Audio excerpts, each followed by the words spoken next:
Hey guys, I'm back. I just did a video that got cut off, and I hit the play button, recorded another at least 20 minutes, and it did not appear on my phone because my phone died. So I'm just going to take that as I'm not going to post it. I'm not going to re-say everything I just said because, first of all, I'm speaking from a higher up, and there's no way I could recall every little detail of what I just said to you. And I'll just take that as a sign that you guys probably ain't ready for that information. That's just kind of how you look at things. Instead of getting mad and upset, you just kind of look at it like, well, probably reason for that. And, like I said, the kids are going to get off the bus. I throw my hair up. I had dyed it, and it still needs toned. And I just got stuff I need to do. I think the last video was left off with just the good and the bad. The whole purpose of everything that I'm trying to say in this particular video is there's good and bad here, and there's good and bad there. And your experience here on Earth, your whole entire life, is going to prepare you for that world that I tell you about now. You know, the world, the afterlife world. You're only here a short time in preparation for this experience that I tell you about. And I want you to understand that wherever you end in this world right now, in this life, will determine where you advance in your afterlife. And I could hear people arguing with me already, you know, as my mom is a Christian woman. I could hear her even telling me, Lucretia, if you believe in God, He'll forgive you, you will go to Him. I'm not saying that. You're going to go to God. When you die, you're going to answer to Him, and He's going to tell you things that only He knows about you, and He's going to say, this is what I wanted for you, just like your mom would tell you. This is what I wanted from you, but you didn't listen. You didn't understand. You never got it. And in order to get it, you have to experience and live. And you have to learn through experiences and hardships and heartaches and sadness. And that's all part of learning experience. So if mom told me, don't ever meet that guy, don't ever marry that guy or whatever, he's going to be no good. He's going to break your heart. He's going to change you. I'd still marry the guy, or I would still be with the guy. I had to learn that. And in that, you have so many good experiences of love and stuff, you know, it's just whatever you're at the time. I don't regret anything. I don't. And, you know, if I was to tell you my whole life, you'd probably say you should have some regrets. Well, I do. Like, I have regrets, but I don't bask on that. I guess I'm saying is I might have regrets, but I would not change anything. I would go through it. And I've been through a lot. I'm not here to tell you a pity party story, but anyone that knows me knows. Just like it, and I'm not special. We've all been through a lot. My particular life has been a lot for a child, both spiritually, but also here on this earth. It's been a lot for me, but that's okay. And it's made me who I am. So I guess what I'm saying is, if you die, whenever it is that you go, it's that's where you're going to be when you cross over. So God's going to tell you this and that and this and that, but your mind is going to take you to the level of where your being is. And there's not always the highest good or the lowest bad. You got dimensions after dimensions of in between. And like I said, I'll get into all those, but one of the dimensions that I'll talk about later is an Earth just like ours. I've been there, and I've been there numerous times, probably more so than any other. Well, I've been on this level more than any level, but the other level that I have most experience in, and I can't tell you what it's called or what number it is, or I know the direction to how to get here from the moon. That's how I can tell you my direction. I mean, I'm awful directions here on Earth in my own neighborhood, but from the moon, here's the moon. I remember traveling directly this way. What the deal was trying to get to Earth, and I was trying to get home to my body. I woke up I was floating in space. Now, space is space. There's some areas of space that's black in space. There's nothing. I woke up, my body limp, my stomach up towards the moon, my head right here. So I woke up. I'm like, oh my gosh, I traveled and didn't even see myself go. And I woke up under the moon. And that was the highest I went. Any higher would be going through a tunnel. And there's portals for that. And you got, I don't just go into portals. I knew I needed to get home to the earth, and that's what I tried to do. And when I did, my direction from the moon went this way. And I didn't have any concept. I was thinking home. So I'm going this way, and in my mind, I was thinking, nah, it's kind of weird. I thought I'd go down, I ended up on Earth, right? I'll go ahead and tell you this experience. Why not? I mean, might as well. I'm already talking about it. So I get there. It looked just like our place, It looked much like our place. And had streetlights. It had buildings. It had people. It had everything. And it just looked like home. So now I'm on Earth, and now I'm thinking, what state am I in? Like, I have a connection with my body. And normally I would just, boom, back home. Especially if I thought it. And instead, I watched my travel. And I watched my travel to the wrong place, I guess. At this location, it's a dimension. These people, I'm going to tell you the experience so you can kind of understand what I'm saying. When I got there, I started like walking. I was walking around. I wasn't flying anymore. And I remember being at this house in this neighborhood, and I remember this guy yelling at this woman. And keep in mind, this whole time, I think I'm on Earth. I think I'm in real life watching my neighbors, or you know what I'm saying? I'm on Earth watching somebody somewhere distant in another state have an argument with their spouse. And so in my mind at this time, I didn't know. I remember looking at a license plate that was on front of a vehicle, and I kept thinking, memorize these numbers. And I'm focusing on memorizing these numbers. Now, sometimes, most of the time, it is very hard to bring information like that back. Knowing that I'm out of body, knowing my body's at home, knowing my name's Lucretia, knowing that it's 3 o'clock in the morning on a Tuesday. I know all this information, so I'm with me. I know what's going on. Even with that, trying to bring stuff back, sometimes hard. I can bring back experiences, but retaining numbers like that or information, attention to detail, things like that I'm not feeling or experiencing is very hard for me to bring back and have a full, clear, for sure recollection of it. But I do remember staring at that and knowing the fact that I got to remember these numbers, and there has to be a way to remember these numbers. And so I sat there and I remember staring at it, and I remember there was a state name on this license plate and it was on the front of the vehicle. It was white. The white license plate was on the front of this vehicle, and it had numbers on the front, and it had a state name.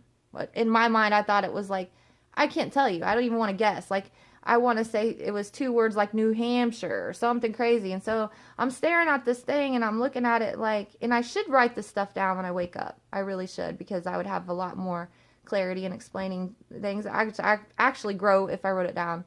But when I wake up, I'm so tired that I just fall back asleep. But this is a lot on me, But yeah, I just couldn't retain it. Still thought I was on Earth. I thought maybe somewhere, some state, they had a license plate. Maybe they just put it on there. I don't know. I just knew that I was on Earth, and that's what I was seeing. There's people were fighting.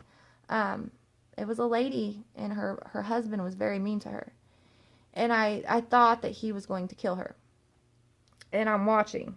And I kind of grew some, well, I don't know what other word for it, balls. Normally I would run, I had a subconscious thought, and I thought, Jesus, if this is what you want me to watch, if this is why I'm here, I'll watch it.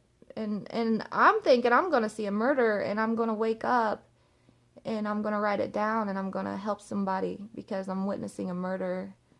So I entered the house of the fight. They were fighting.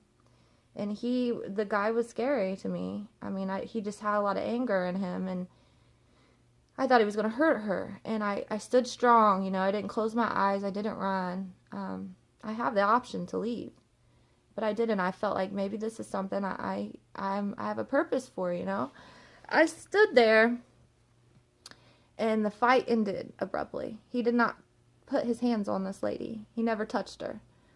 But she left in a storm of mad rage. She gets in her car and she drives off, and I fly. At this point I'm flying and I'm following her car. And I have no reason, I don't know why I did what I did, but I followed her. She walked up into a building, and it looked like a work building, almost very old. It almost looked like a very old historical building that she walked into. And I think, I'm almost positive she took an elevator even. I don't need that, obviously. I walk through walls, and I fly through anything. So I, again, still think I'm on Earth, okay? And I think this is all reality. I think this is all physically happening in this life.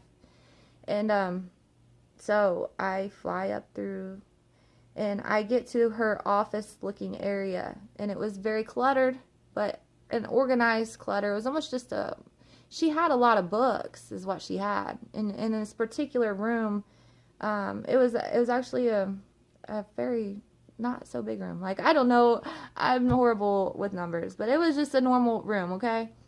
And in the middle of this room, it had wooden floors. In the middle of this room, there was a big rug, and it was circular, and it was very neat. It was like Victorian rug, and books all on shelves all around this room.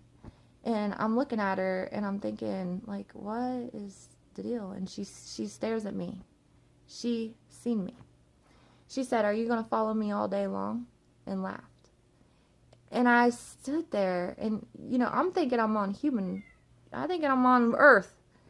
And how's this lady seeing me, And I was just lost for words. And she's laughing at me, and I'm like, I'm sorry, I was trying to help you. I didn't mean to follow you, And she's just laughing her ass off at me.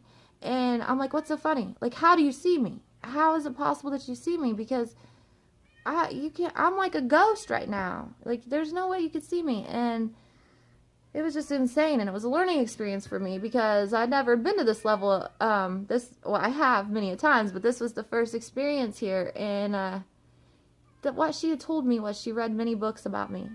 That's her exact words to me. I've read many books about you. And I'm looking at her, and in all this journey, and through many experiences, I've always had this notion or this maybe fear that I would die young. And it's also because of the tricks that were played on me young, and even as an adult. So there's reasons why I've always thought I would die young. I mean, why wouldn't you guys think you'd die young if you had to live like I do? Because I live both lives.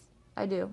And I don't know where that fear came from, or I don't want to die yet. I'm just not ready to die. I'm not advanced enough to where I want to be. I still got learning to do.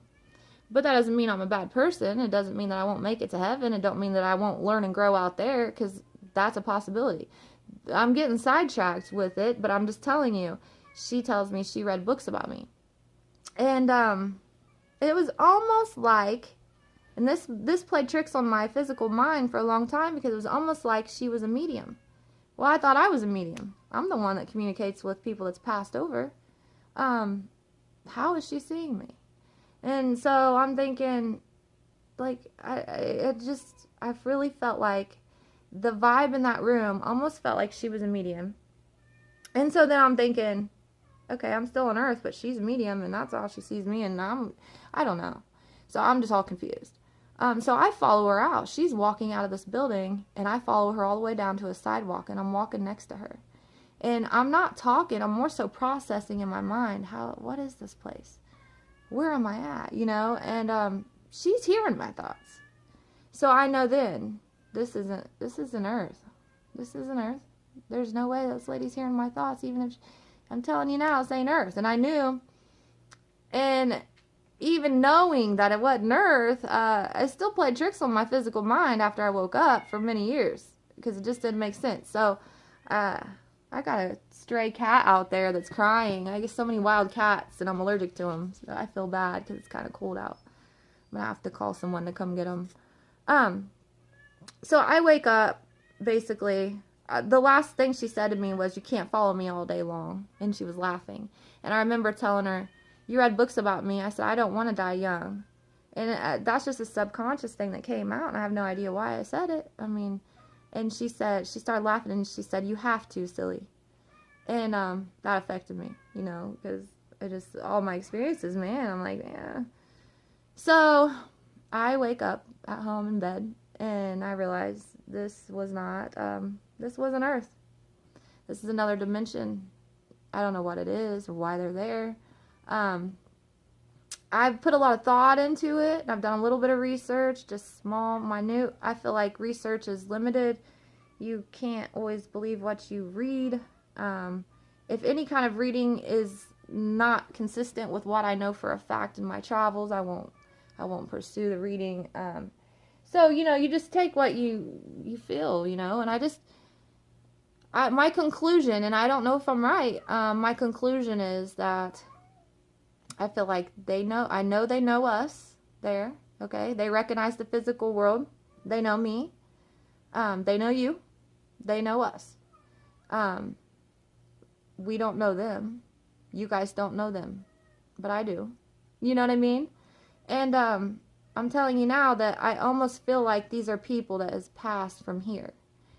And so that's where I'm at with the whole Bonesy, my cousin. In our conversations, he talks about universes crossing over and colliding into one another.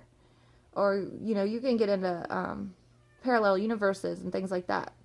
So my human mind's kind of confused or kind of intrigued also by the fact that is this a parallel universe where they're running consistently beside us?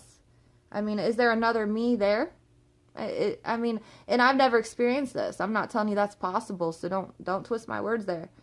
And reading in this life, watching YouTube videos, talking, that's where I got that information. That's where I have questions, you know, like, is it a parallel universe to where we're here and we're there at the same time? And that's why I started these videos, because Billy brought up the Mandela effect. I never heard of it. And when I say Billy, it's the same. He's Bonesy, my cousin.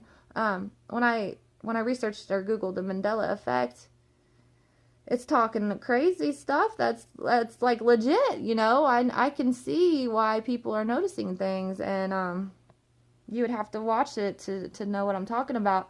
But that's a subject out of my knowledge, and I don't want to speak on it because I don't know it. And even if I studied it, I still wouldn't speak on it until I knew from experience. That's how I am. I'm not going to tell anything that I don't know of, but I do know that it's close to the spiritual line there. I feel empowered by something going on with that situation, and that's not me, but that's Billy, and that's what his adventure is. And I hope that by watching him and talking to him, and he could help me with my adventure. You know, it's just going to give me answers to things that maybe I need guidance on. It's not all about the experience of living in the afterworld. A lot of it is about knowledge here, what we know here, believing, everything. It's just all, we have to be both spiritual and physical, and that's our journey, you know. So that is an option about that place. It could be a parallel universe. Another option is that it's, say we die here, and this is what I originally thought. I thought, oh, well, if we die here and we don't make it up, we're higher than treetop level, but we're not advanced as the angel choir, then maybe we go there, you know? And it really confused me because they have materials there. It's a materialistic place. They have cars. I know my soul flies through this house, and this wall ain't nothing. And I've questioned, what am I, you know? Because I'm flying through objects, and I've got stuck between walls. They're definitely real, but whatever I'm made of is able to go through that like air.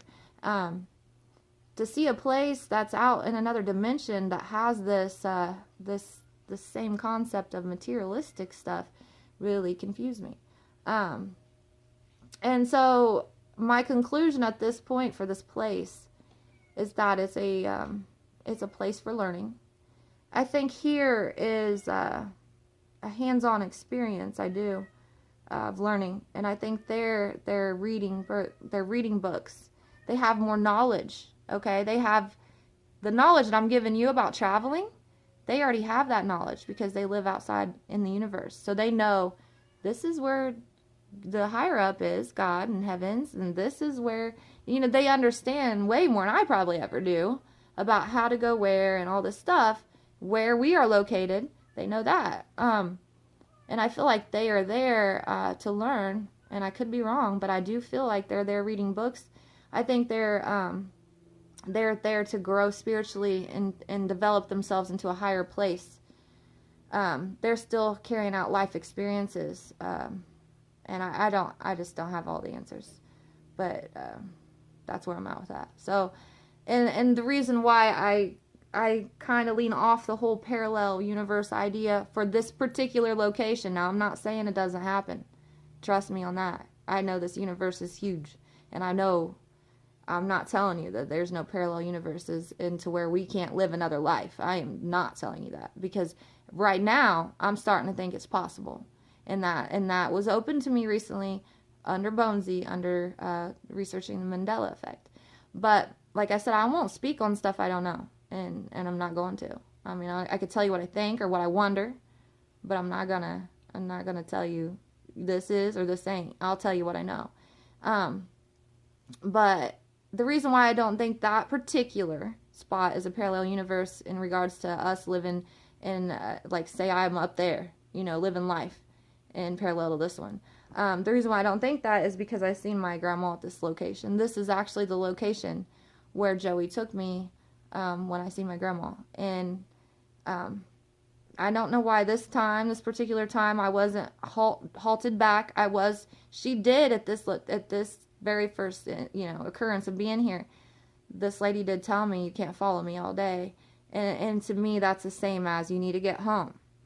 I'm a chicken shit. She ain't gonna tell me, hey, you're gonna die today if you don't get home right now. I mean, honestly. So, just because she didn't say you go home because you ain't breathing, that doesn't mean anything. I still was sent home. I had a limited amount of time with her. And so that's what I'm saying. When I was at this very same place, this earth, I don't want to say earth, I'm sorry, this dimension that looks like earth. When I was at this location, that's where I seen my grandma, and Joey took me to her, and I talked to her, and she was actually in a house. It was an upstairs room. She was with her sister, and they were doing laundry, and it was actually pretty cluttered. They had laundry all over a bed, and when I came around the corner, her mouth dropped.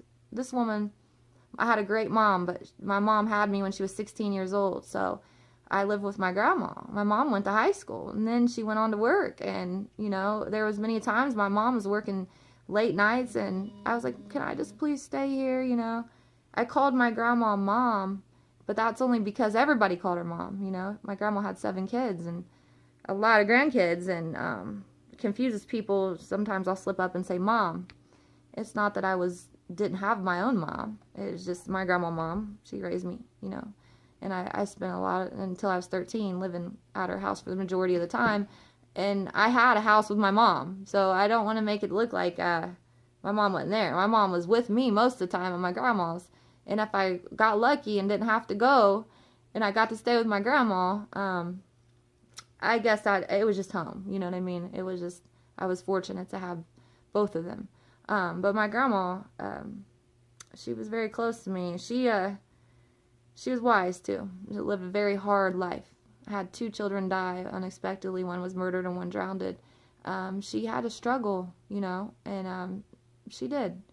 And I think that's probably why she wasn't in the higher level that she needed to be at.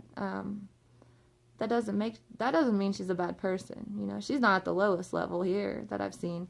But when I was there, her mouth, I was like, and it's crazy because before she died, I told her, she died when I was 13, so she didn't know a lot of experiences I had, but I had told her so many times, Mom, I'm paralyzed, I can't get up, or Mom, I see myself laying there, I traveled here.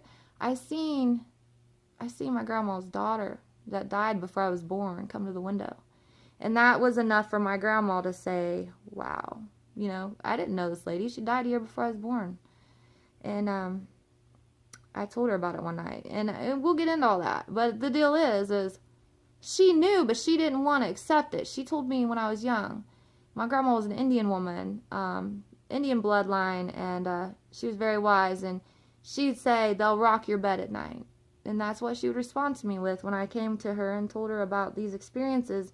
And at 12 or 13, whatever, I was like, Mom, I'm not dabbling in this stuff, you know? Like, I don't, but she was just, that was her, you know? You dabble in this, they're going to rock your bed at night. She was telling me, warning me to stay away. Why do you think I prayed? That's why I was taught to pray away. And I'm glad I was taught that way because it shaped me.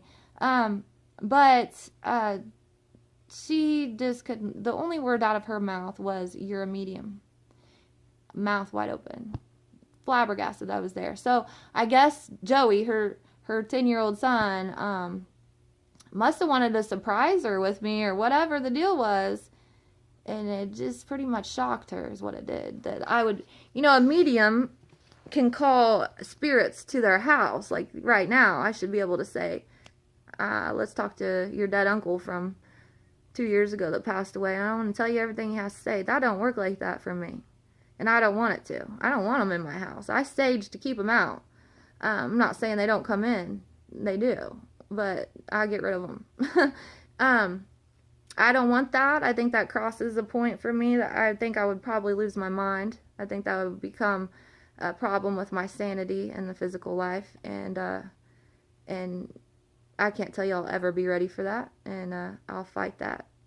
And so far I haven't had any problems. I'm not telling you they don't come in and I don't see them in travel. I have seen some. I'm not going to tell you I haven't seen stuff in my house while I'm awake. What I'm telling you is I'm not like a Sylvia Brown, who I seen on Montel Williams when I was a kid, who could call somebody in their living room. I'm sure it's probably within me that I can. I don't want to. And I don't want stuff following me around. She'll tell you stories when I was a kid on Montel Brown about, this dead person and woke her up in the night, wouldn't leave, and all these dead people constantly. I could not deal with that. So my travel is I go to them.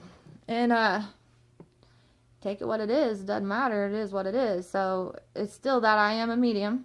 And when I ask for somebody, I'll go see them. Despite the travel. And occasionally they'll come. But if you're a smart soul, you ain't going to come here. And if you've traveled enough, you're not going to want to come here.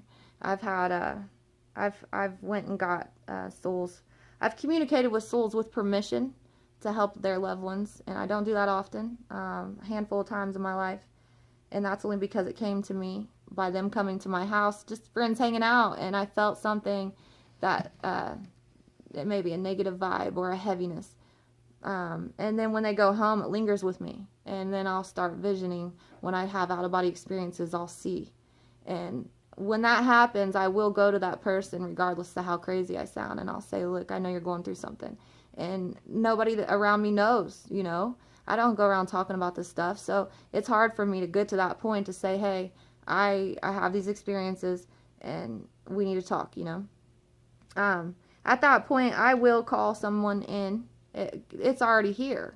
It's already came in with somebody, or it's attached my emotionally. I have to handle it. So that is my purpose. If something comes to me like that, I feel like it's something that I'm meant to help with, and I always ask for guidance from God when I have an experience like that. And that is what it is. So I am getting off. Yeah, I'm like way out there. And there's so much information that I kind of just sidetrack myself. But hey, maybe we'll grow together and figure out this whole situation with, I want to grow with positive thinking. The Mandela effect is interesting me. What my cousin's experiencing with number patterns is something that spikes my curiosity. I could tell you some stuff about out there that might make sense here. I just want to keep talking, and I want to hear everybody else's experiences and keep watching videos and keep growing. And yeah, so I hope you enjoyed this. I know I look crazy bad because I did cry earlier, but I have a really bad cold, so I'm just congested, and my eyes are glazy and my eyes are dark, but I feel good. My spirit is good. You hear this. So I'm not gonna let it stop me. So I'm just gonna keep going. I hope this day treats you good, and just remember, think positive. Anytime something comes bad to you, pray about it, and just know He hears you. And strive to be a better you always. All right. Until next time, I'll see you later.